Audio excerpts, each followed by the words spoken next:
क्या कहते हैं, द्वादशी के दिन चावल खाना जरूरी है। एकादशी का पालना करना है तो द्वादशी को चावल का एक गिलास खाओ, तब द्वादशी को चावल खाओगे तो एकादशी लगेगी।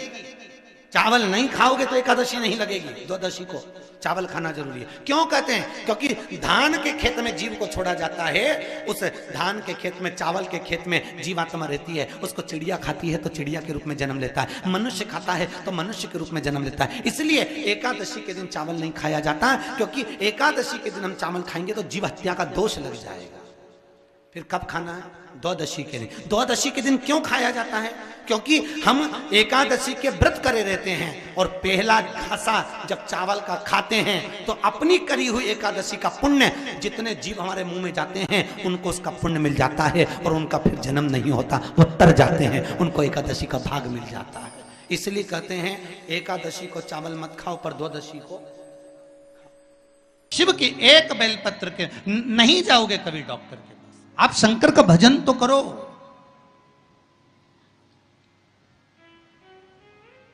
आप सूर्य नारायण भगवान को अर्घ तो दो।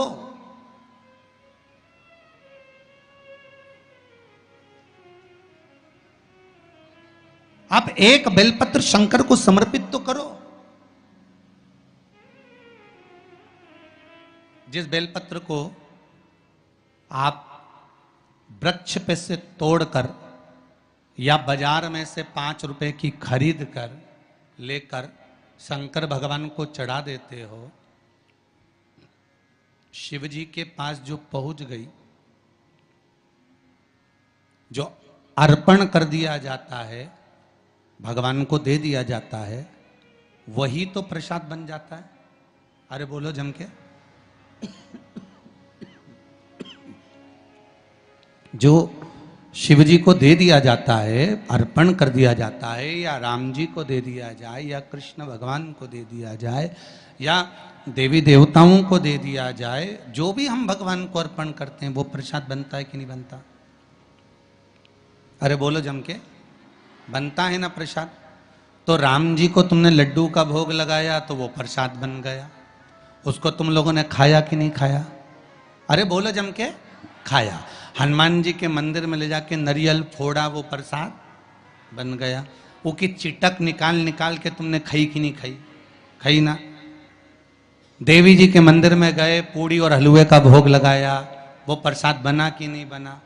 अब शंकर भगवान को कोई तुम रोज तो चूरमा नहीं लगाओगे, शंकर भगवान को रोज तो तुम लड्डू लेकर नहीं जाओगे, शंकर भगवान को रोज तो तुम मिश्री लेकर नहीं जाओगे। तो शंकर भगवान के लिए रोज क्या लेकर जाते हो? बेलपत्र। अगर शिव जी को तुमने जो बेलपत्र चढ़ाया तो वो प्रसाद बना कि नहीं बना? बन गया ना। अब प्रसाद बन गया तो उस बेलपत्र को उठाकर लाकर खाना और खाकर अपनी औषधि के रूप में उसको स्वीकार करना, उसके बाद इस शरीर में चाहे शुगर हो, चाहे बीपी हो, चाहे ब्लड प्रेशर किसी भी रूप में हो, चाहे किडनी, लीवर कुछ भी डैमेज हो रहा हो, डायलिसिस चल रहा हो, अब एक बार बाबा को चढ़ाकर उससे विनती कर कर तो लाओ कि हे शंभु, ये तेरे बल पर लेकर जा रहा हूं। मैंने सुना है तुझ पर जो चढ़ता है वो प्रसाद बन जाता है, और ये त्रिगुणाकार बेलपत्र को मैं लेकर जा रहा हूं, मैं खाऊं और बाबा इतनी कृपा कर देना कि ये औषधि का काम कर दे और मेरी बीमारियां समाप्त कर दे। ये शिव से कहो।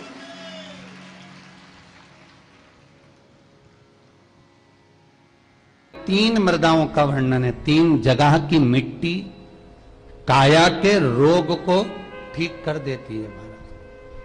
अगर किसी व्यक्ति को चर्म रोग हो गया, कुष्ठ रोग हो गया, चमड़ी सफेद पड़ गई, रोग समाप्त नहीं हो रहा, बढ़ते जा रहा है, औषधियां आपने बहुत कर ली, तो 3 जगह की मिट्टी आपको फल प्रदान करेगी। पहला, सूर्य कुंड की मिट्टी। स्कंद पुराण सूर्य कुंड कहां पर है? तो कहा दतिया और झांसी के बीच में सूर्य कुंड निवास करता है। उस सूर्य कुंड की मिट्टी को लाकर जिस व्यक्ति को कुष्ठ रोग हो गया हो, शरीर की चमड़ी सफेद पड़ गई हो, स्कंद पुराण कहती है सूर्य कुंड की मृदा लगा लेने से 5 से 7 दिन में रोग समाप्त होने लगता है महाराज। पर सूर्य को सर्वाधिक प्रियता क्या?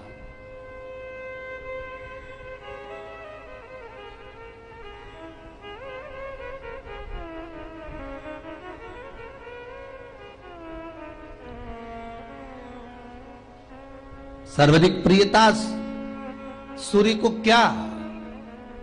क्योंकि सूर्य तपता है, तो उस तपन को मिटाने के लिए सूर्य देवता के शरीर पर गाय का घृत मला जाता।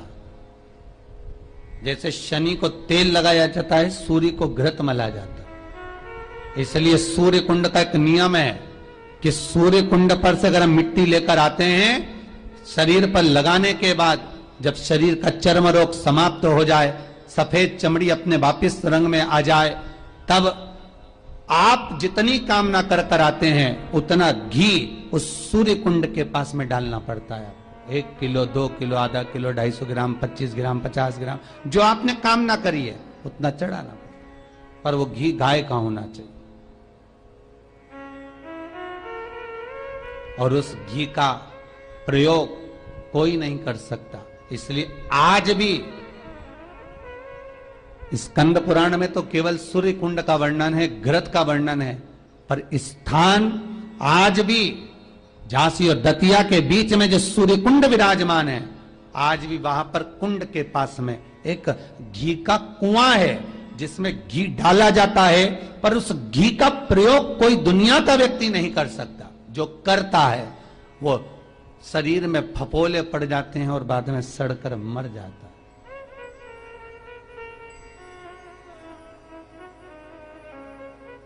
घृत है, पर गंध नहीं, घृत है।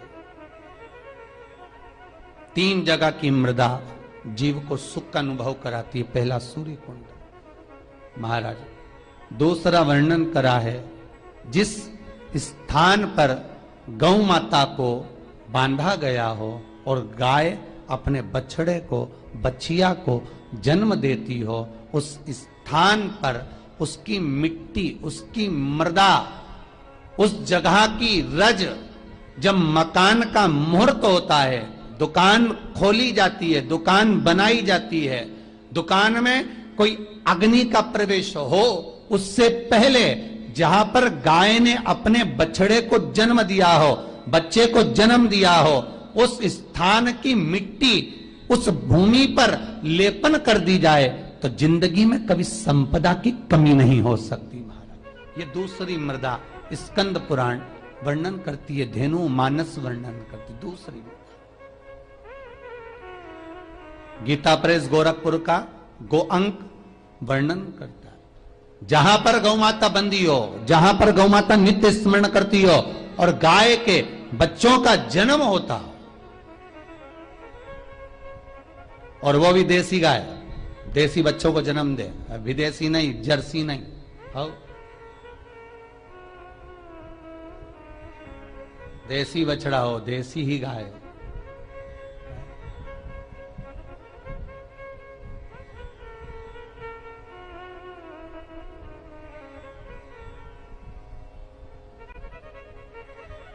महाराज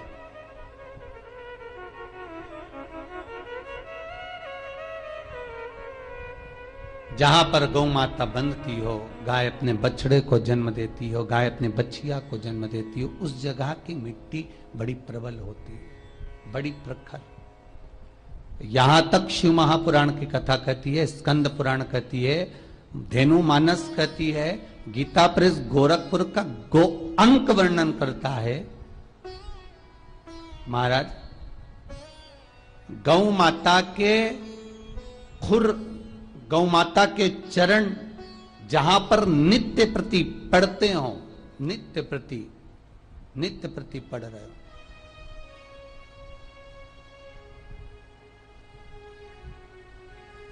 चरण पड़ने पर गौ माता के खुर में से गोलोचनी निकलती है महाराज।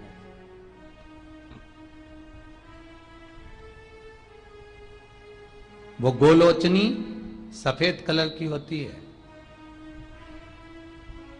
उसको आप ऐसे पटक देंगे तो बिल्कुल ऐसा लगेगा जैसे लकड़ी है, पर वही गोलोचनी को आप दूध में डाल देंगे तो चलना चालू कर देती है। उसको कहते हैं गोलोचनी। गो अंक में वर्णन इसका, स्कंद पुराण में इसका वर्णन। जिस जगह पर गाय बछड़े को जन्म दे, बच्चिया को जन्म दे, और जन्म देते समय पर गौ माता को जब कष्ट की अनुभूति होती है, जो कष्ट जैसे एक नारी का कष्ट होता है वैसे ही गौ माता का कष्ट होता है।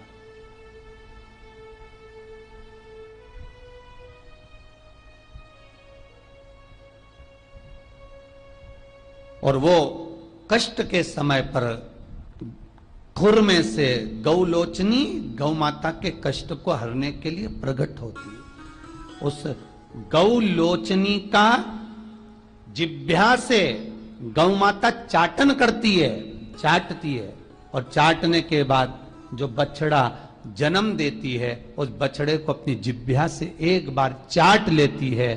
दुनिया में केवल एक गौ माता का बछड़ा ही ऐसा है कि वो गौलोचनी की जिह्वा से चाटने के बाद बछड़ा तुरंत उठ के खड़ा हो जाता है। दुनिया में एक शेरनी भी अपने बच्चे को जन्म दे, एक चीता भी अपने बच्चे को जन्म दे, भैंस भी अपने बच्चे को जन्म दे, एक कुत्ता भी अपने बच्चे को जन्म दे, दुनिया में कोई अपने बच्चे को जन्म देगा तो बच्चे को उठने में, संभलने में समय लगता है। पर दुनिया में केवल एक गौ माता ऐसी है कि गौ माता अपने बच्चे को जब जन्म देती है, जन्म देने के कुछ देर बाद जब वो गौ लोचनी की जिह्वा से चाट लेती है, बच्चा उठकर खड़ा हो जाता है। दुनिया में केवल एक गौ माता है।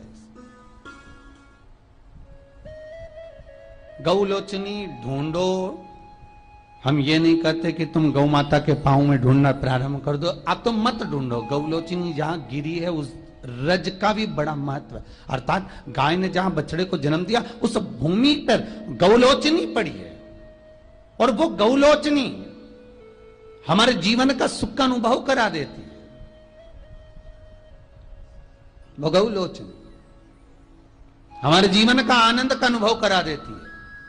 इसलिए शास्त्र कहता है कि नई दुकान बन रही हो, नया मकान बन रहा हो, महाराज नई कोई प्रॉपर्टी आपने खरीदी है और उसमें कोई व्यापार चालू करना चाहते हो, तो पहले गाय जहां पर बछड़ा बच्चिया को जन्म दिया हो, भले पहले दिया हो, पर जमीन तो वही है, रस तो वही है, वहां की मिट्टी का लेपन करने से वो सुख, वो आनंद, वो संपदा बढ़ जाती है।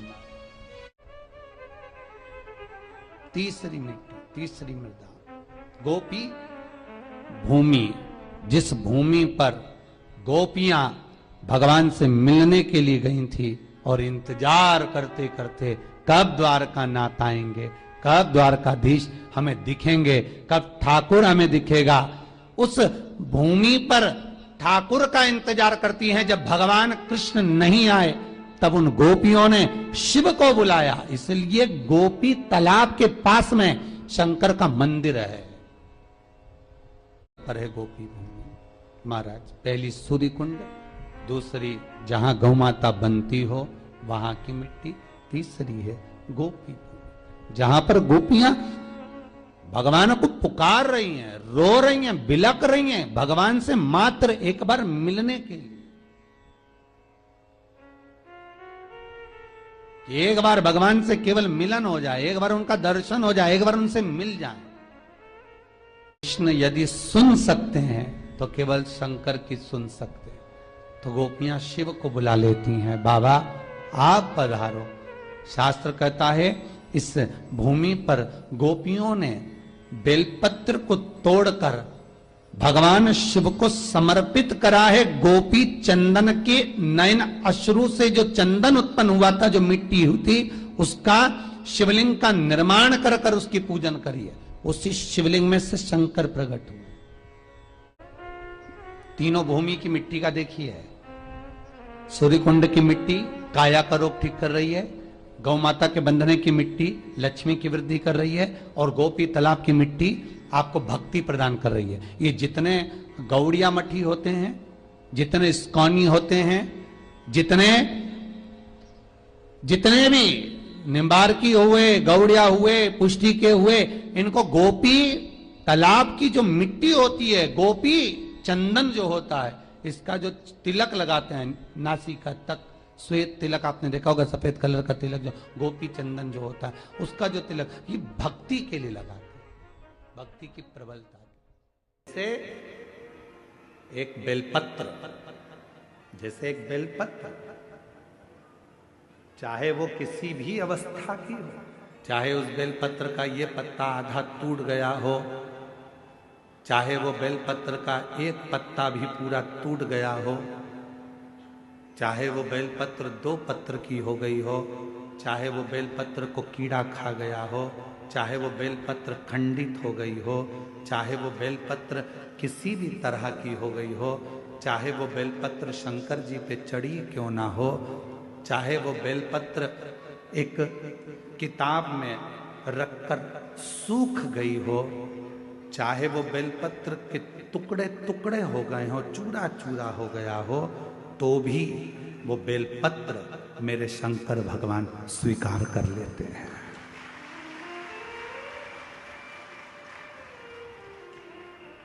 तो भी मेरे शिव स्वीकार कर लेते हैं।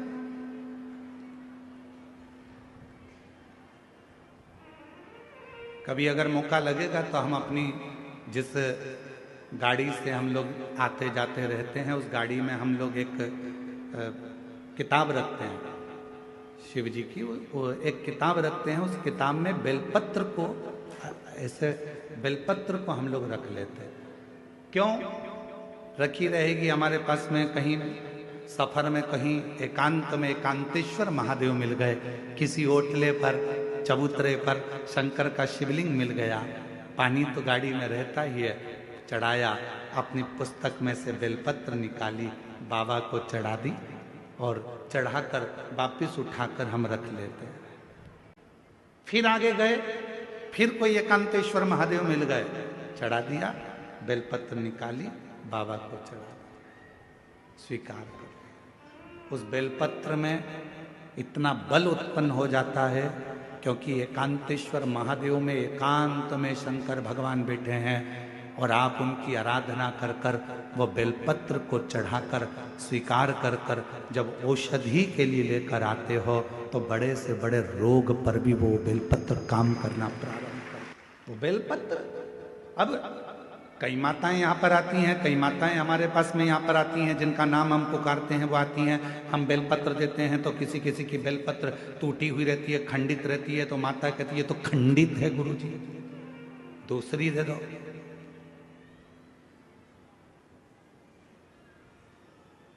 दूसरी दे दो। अब हम आपसे एक बात पूछें, जरा उत्तर दोगे क्या? तुमने हमसे कहा कि बेलपत्र खंडित है गुरुजी, दूसरी दे दो। तुम्हारे को बीपी है, ब्लड प्रेशर है, और तुम्हें डॉक्टर ने गोली दी है, ठीक है, समझना जरा बहुत अच्छे से, बीपी है, ब्लड प्रेशर है, एक गोली डॉक्टर ने दी है कि रोज खाना, और तुम्हारा पोता, तुम्हारा नाती उस गोली को तोड़ दिया, गोली के 2 टुकड़े कर दिए उस नाती ने। अब वो गोली 2 टुकड़े हो गए, 3 टुकड़े हो गए, तो क्या तुम वो गोली खाओगे तो असर नहीं करेगी क्या? बोलो तो जम के, करेगा ना? गोली तो असर करेगी, भले उसके 3 टुकड़े हो गए, 4 टुकड़े हो गए, 5 टुकड़े हो गए। जैसे बीपी की गोली के 10 टुकड़े भी हो जाएं, तो भी अगर ब्लड प्रेशर गड़बड़ हो रहा है तो तुरंत मुंह में गोली रखी जाती है, ब्लड प्रेशर कंट्रोल में आ जाता है। शुगर कितनी भी हाई और ऊंची या नीची जा रही हो, शुगर की टेबलेट के कितने भी टुकड़े कर दो, वो शुगर की टेबलेट खाई, शुगर लेवल में आ जाती है। उसी तरह बेलपत्र चाहे कितने भी टुकड़े हो जाएं, पर बेलपत्र तो बेलपत्र अपना काम कर ही जाता है, वो बेलपत्र अपना काम करेगी। इसमें गुरुजी एक खंडित हो गई, गुरुजी तुमने तो मेरे को 2 पत्ती दी, गुरुजी इसमें से आधी पत्ती तो टूटी हुई थी, गुरुजी ऐसा। अरे बेलपत्र, वो भी शिव महापुराण की, सारी दुनिया चाहती है कि ये बेलपत्र हमको मिल जाए, पर भगवान की कृपा से यदि भाग्य से तुम्हारे हाथ में आ गई है तो उससे जोरदार किस्मत वाले तुम हो नहीं सकते। फिर वो आधी मिले, 1 मिले, जितनी मिले उसको स्वीकृत करें। वो अपना असर दिखाएगी। ऐसा नहीं कि वो अपना असर नहीं दिखाएगी, वो अपना असर दिखाएगी। कई लोग कह देते हैं नंदी तो पत्थर का है गुरुदेव।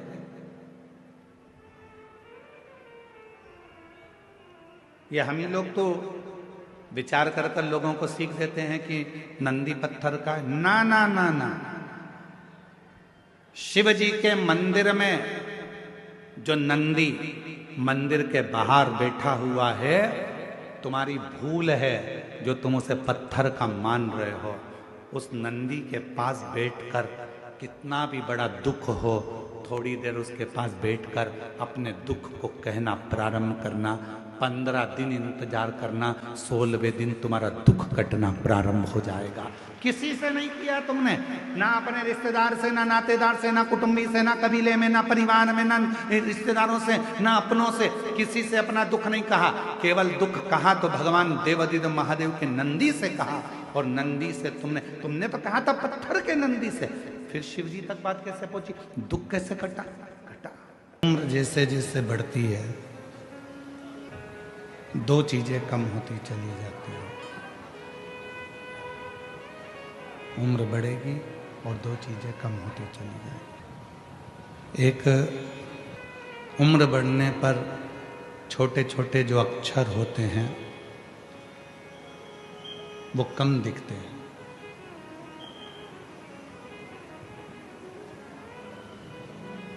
जितने छोटे अक्षर होंगे उम्र बढ़ेगी और वो छोटे अक्षर कम दिखेंगे, वो कम दिखते हैं। और उम्र जैसे जैसे बढ़ती है वैसे वैसे सुनाई भी कम देने लगता है,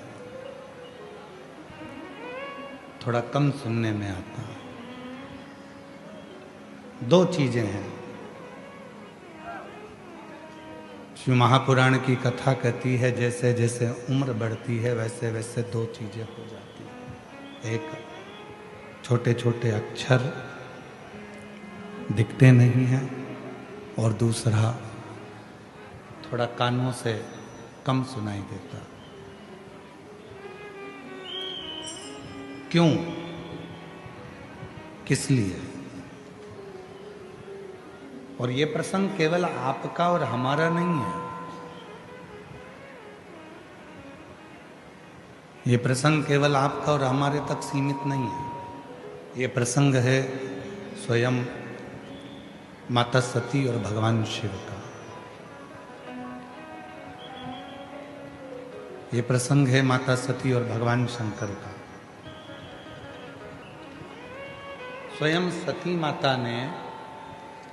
स्वयं माता सती ने भी भगवान शिव जी से ये प्रश्न किया। अवस्था बढ़ने पर एक नेत्र रूपी इंद्री और एक श्रवण रूपी इंद्री, ये दोनों कमजोर हो जाती है। इधर का थोड़ा सा, दो इंद्रियां कमजोर हो गई। एक इंद्री है नेत्र, दूसरी इंद्री है श्रवण। थोड़ा आवाज बढ़ाओ भाई, इधर की उधर की दोनों साइड। दो इंद्रियां, एक इंद्री है नेत्र की और दूसरी है श्रवण की। ये दोनों जो इंद्रियां हैं, स्पीकर की आवाजें बढ़ाओ, चोंगे की आवाज बढ़ाओगे तो रिटर्न खींच के आएगा। स्पीकर ऑन बढ़ाओगे तो लोगों तक आवाज पहुंचेगी। दो इंद्रियां हैं, वो दोनों इंद्रियां कुछ शिथिल हो जाती हैं। एक इंद्री है नेत्र और दूसरी इंद्री है हमारे श्रवण। माता सती ने भगवान शिव से संवाद करते हुए प्रश्न किया कि मानव देह में ये दो इंद्रियां उम्र बढ़ने पर अपना काम कम करती हैं, उसका कारण क्या है? तो भगवान देवादिदेव महादेव ने जो कहा माता सती से, सारी दुनिया को, संपूर्ण विश्व को ये बात अपने स्मरण में रखना चाहिए। शिव जी कहते हैं, सती, नेत्र से छोटे छोटे अक्षर उम्र बढ़ने पर दिखाई नहीं देते। शिव कहते हैं जब बहुत उम्र तुम्हारी बढ़ने लगे तो घर में रहने वालों की छोटी छोटी गलतियों को क्षमा करना प्रारंभ कर दीजिए।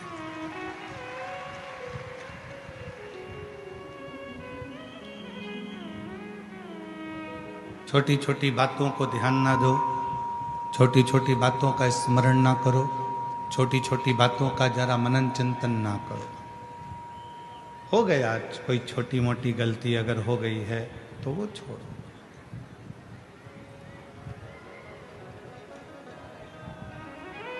छोटी मोटी गलतियां माफ करते चलो। और दूसरे नंबर पर बाबा देव अधिदेव महादेव कहते हैं श्रवण रूपी इंद्री। जब अब उम्र बढ़ती जाए, उधर का भाई साउंड बढ़ाओ, पीछे का पंडालों के डोम के बाहर का साउंड। दूसरे नंबर पर है श्रवण रूपी इंद्री। और श्रवण रूपी इंद्री का वर्णन करते हुए स्वयं देवाधिदेव महादेव कहते हैं सती, जब व्यक्ति की उम्र बढ़ती जाती है तो एक श्रवण रूपी जो इंद्री है वो भी थोड़ी कम सुनती है।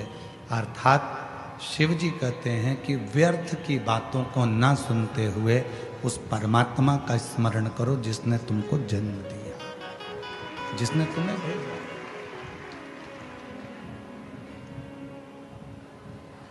और नेत्र दिए रे तूने दाता बन के, नेत्र दिए रे तूने दाता बन के, कभी नहीं दर्श कियो दयालु मैंने अवगुण बहुत कियो।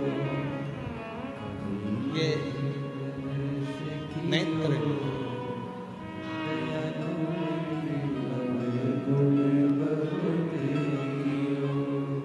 किस लिए दिए इन नेत्रों को कि तुम संसार सागर में जाकर यदि भगवान का नाम नहीं ले सको, तुम संसार सागर में जाकर यदि परमात्मा का भजन नहीं कर सको, तुम संसार सागर में जाकर यदि मंदिर देवालय शिवालय भी ना पहुंच सको, तो कोई शिव भक्त एक लोटा पानी लेकर शिव मंदिर की ओर जा रहा हो तो उसके मुख का मात्र दर्शन कर लो तो भी तुम्हें तीर्थ का फल प्राप्त हो।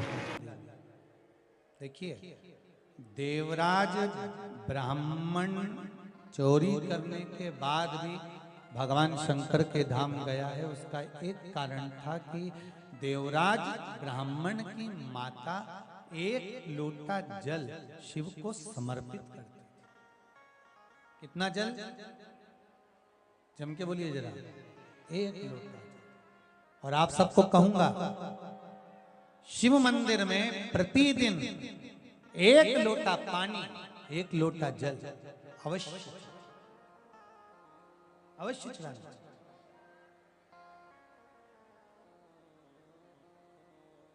एक लोटा पानी भगवान शंकर को अवश्य। क्या होता है? 3 दोष समाप्त होते हैं एक लोटा पानी शिव जी को चढ़ाने से। 3 दोष। पहला पितृदोष, दूसरा वास्तु दोष और तीसरा कालसर्प दोष।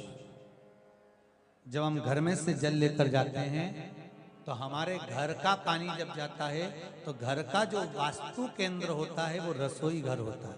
रसोई घर में से जल ले जाकर शिव जी को चढ़ाते हैं तो उससे वास्तु दोष समाप्त होता है। दूसरे नंबर पर है पितृदोष। घर का जो मटका होता है, परिंडा होता है, हंडा होता है, वो पितरों का स्थान होता है। उस पितरों के स्थान पर जो जल भरा होता है उसमें से अगर भाग भगवान शिव को चढ़ाया जाए तो पितरों का देवता आर्यमा भगवान शंकर के कहने पर चलता है। इसलिए वो भाग जब शिव को प्राप्त होता है तो आर्यमा संतुष्ट होकर पितरों को भी फल प्रदान करता है। तीसरे नंबर पर कालसर्प दोष। भगवान शंकर को एक लोटा पानी अगर चढ़ा रहे हो भगवान शिव पर एक लोटा पात्र जल का अगर चढ़ा रहे हो तो आपका काल सर्प दोष समाप्त। काल सर्प दोष होता कैसे? शंकर भगवान का चढ़ा हुआ जल तुलसी जी में चढ़ाने से पत्रिका में काल सर्प दोष हो जाता है। जैसे माँ जो होती है ना, घर की जो माँ होती है, अगर गर्भ में बच्चा है, गर्भ में संतान है, और वो शिव जी पर अगर एक लोटा पानी जैसे शंकर जी पर जल चढ़ाया, थाली में सारे भगवान को निला लिया, गणेश जी, देवी जी, शंकर जी, सारे देवताओं को एक ही थाली में रखकर स्नान कराकर वो शंकर का चढ़ा हुआ जल जब चढ़ाया जाता है, तुलसी जी में ले जाकर लोग डाल देते हैं, उससे जो बच्चा जन्म लेता है उस बच्चे की पत्रिका में काल सर्प दोष आ जाता है।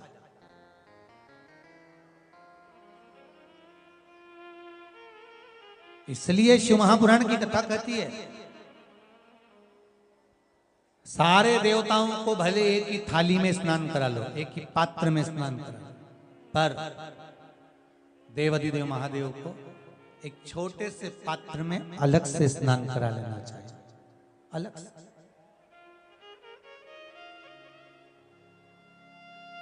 और उस पात्र का जल शिव जी को समर्पित करा हुआ जल तुलसी जी में नहीं डालना। तुम्हारे घर में जो पौधा हो आप उसको उसमें समर्पित कर दो। जैसे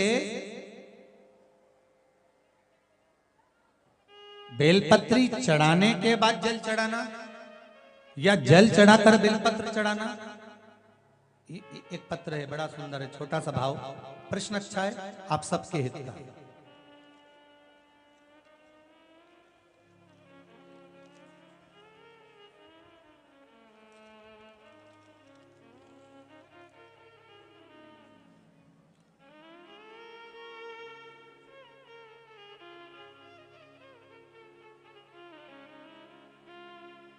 अरुणा जी अग्रवाल जयपुर, झरना जी अग्रवाल जयपुर राजस्थान से इन्होंने प्रश्न किया है, गुरुदेव दूध, कच्चा दूध केवल शिवलिंग पे चढ़ाना चाहिए या पूरे शिव परिवार पे चढ़ाना चाहिए? प्रश्न अच्छा है। और शिव महापुराण की कथा, रुद्राक्ष उत्सव चल रहा है तो आप उसको समझें। दूध केवल शिवलिंग पे चढ़ाना चाहिए या जो शिवलिंग के आसपास में सभी परिवार विराजमान होता है उस पे भी चढ़ाना चाहिए? अगर लिंग पुराण आप उठाकर देखेंगे तो लिंग पुराण में एक बड़ा सुंदर संवाद आता है जिसमें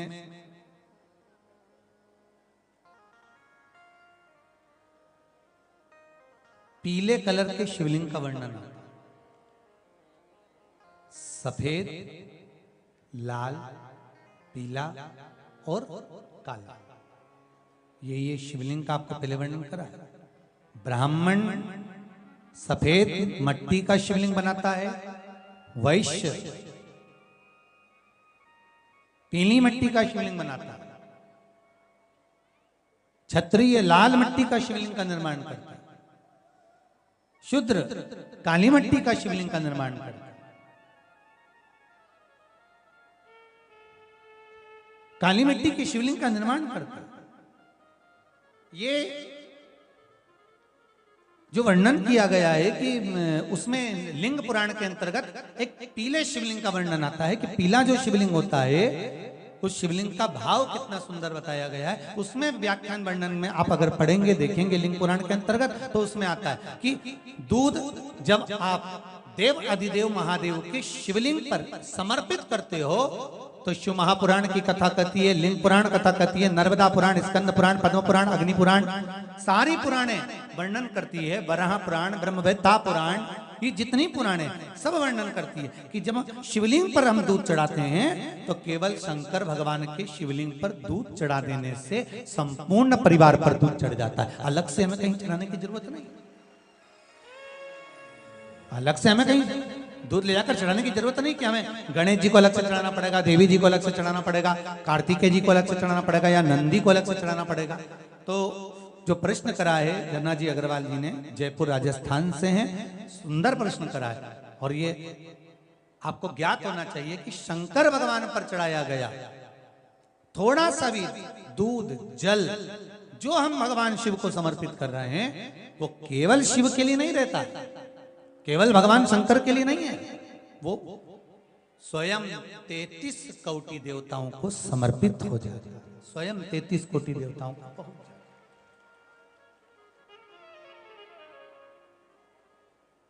है। अलग से देने की जरूरत नहीं होती।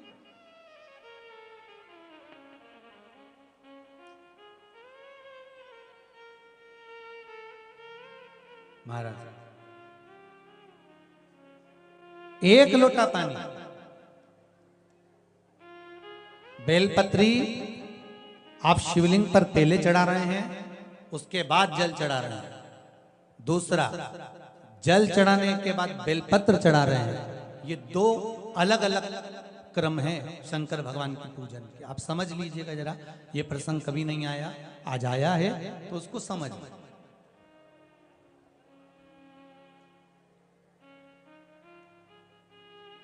पहले बेलपत्र, उसके बाद में जल जो चढ़ाया जाता है, ये रोग मुक्ति के लिए चढ़ाया जाता है। काय के लिए चढ़ाते हैं अपन? रोग के निवारण के लिए, रोग मुक्ति के लिए। जैसे कोरोना महामारी के अंतर्गत अपन सबने स्मरण किया ऑनलाइन शिव महापुराण में कि एक वर्णन किया था कि अगर ज्यादा स्वास्थ्य गड़बड़ हो रहा है तो एक लोटा दूध था और एक लोटा पानी बेलपत्र रखकर फिर चढ़ाने का उस समय पर वर्णन किया था। आप लोगों ने, कई लोगों ने उसको किया भी और उसका लाभ आपको मिला। उसी तरह आप शिव मंदिर में जाकर दर्शन करेंगे तो दो चीजें अपने को दर्शन करने को मिलेगी। एक भक्त आता है शंकर जी के मंदिर में, लोग भाव से पहुंचते हैं तो पहले वो क्या करते हैं, पहले बेलपत्री चढ़ा देते हैं, फिर जल चढ़ा देते हैं। और एक भक्त जो शिव मंदिर में पहुंचता है पहले जल चढ़ाता है फिर बेलपत्र चढ़ाता है। दोनों का अलग अलग क्रम है, दोनों का अलग अलग भाव वर्णन है। पहला, अगर बेलपत्र चढ़ाया है और उसके बाद अगर शंकर भगवान पे जल चढ़ा रहे हो तो ये रोग मुक्ति के लिए होता है। जैसे बड़े रोग किसी को हो जाए, रोग किसी को घेर ले तो वो बेलपत्री चढ़ाने के बाद फिर जल चढ़ाएगा तो उसको रोग थम जाएगा और फिर वो रोग आगे नहीं बढ़ेगा, आगे नहीं बढ़ेगा। रोगों को थामने के लिए बेलपत्री पहले, फिर जल।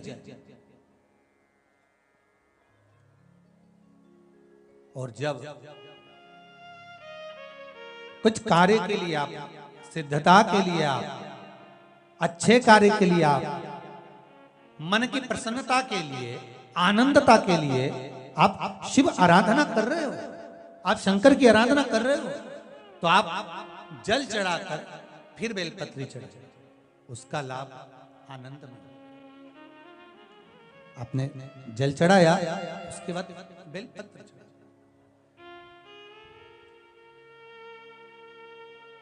बस एक बात का स्मरण आपको होना चाहिए शिव महापुराण का, कि जब भी आप भगवान शंकर को बेलपत्र चढ़ाते हैं, बेलपत्र समर्पित करते हैं, बेलपत्र समर्पित करते समय प्रयास करा करें कि ये बेलपत्र को जब भी आप समर्पित करें, प्रयास करें कि बीच की जो पत्ती होती है बेलपत्र की, मध्य की जो पत्ती होती है, उसको अंगुष्ठ से पकड़ा जाए। उसके बाद में आप फिर बेलपत्री को शिव पर समर्पित करें, प्रयास करिए। बेलपत्र जो हम भगवान शंकर को समर्पित करते हैं, उसका मध्य जो भाग होता है, बेलपत्री का जो 3 देवताओं का मध्य जो भाग होता है, उसको पकड़कर बेलपत्री को शिव को समर्पित करना चाहिए। पूर्व की कथाओं में यह भी वर्णन किया है कि बेलपत्री की डंडी का मुख कहाँ होना चाहिए। पूर्व की कथाओं में यह भी बताया गया है कि बेलपत्री की तीनों डंडियों के बीच में, तीनों पत्तियों के बीच में जो खाली जगह होती है, डंडी होती है, उसका क्या महत्व है, ये पूर्व की कथा में पहले बता चुके। पर आज जो क्रम चल रहा है कथा का, उसमें अपन जो समझ रहे हैं वो ये होना चाहिए कि आप किस कामना से जल चढ़ा रहे हैं, आपके जल चढ़ाने का क्रम क्या है। अगर आप रोग मुक्ति के लिए चढ़ा रहे हैं तो पहले बेलपत्र चढ़ेगी, फिर जल चढ़ेगा। आप कार्य सिद्धि के लिए चढ़ा रहे हैं, पहले जल चढ़ेगा, फिर बेलपत्र चढ़ेगी। और यदि कोई विशेष कार्य है आपका, जो आपको भगवान शंकर से जाकर कहना है, कोई विशेष कार्य, जैसे ब्रह्मलोक में ब्रह्मा है, वैकुंठ में भगवान विष्णु है, पर संसार सागर में, ब्रह्मांड में, मृत्यु लोक में अगर कोई देव है तो वो देव अधिदेव महादेव, वो देव अधिदेव महादेव, दूसरा नहीं।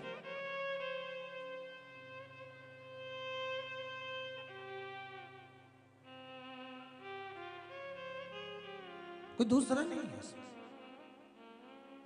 भगवान दया करना,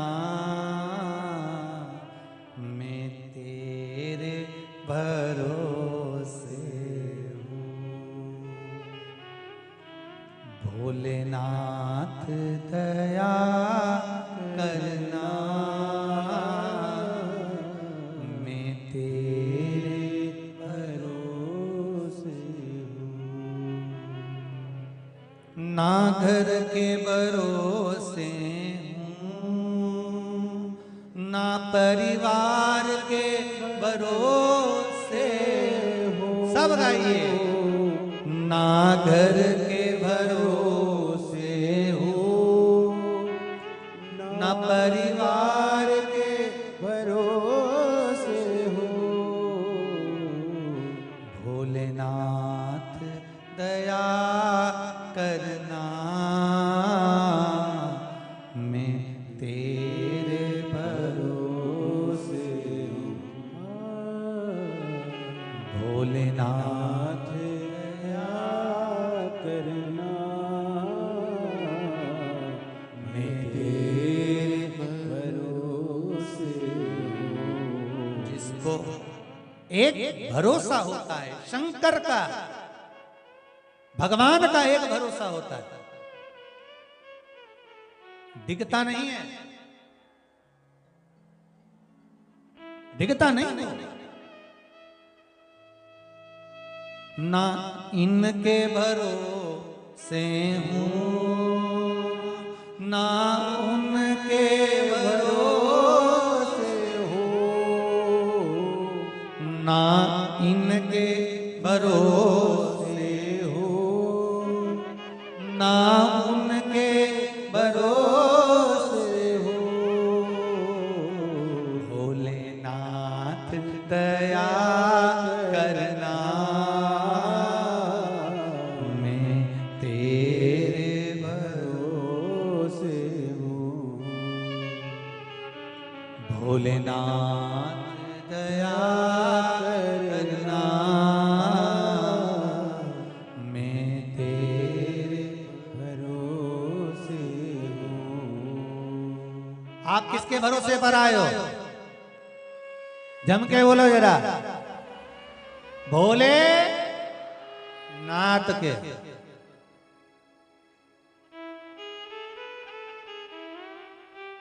शिव के भरोसे, और जो उसके भरोसे पर रहता है फिर वो साध का, उसको साधना होता। और देखो रे भाई, शिव साधे, भोलेनाथ दया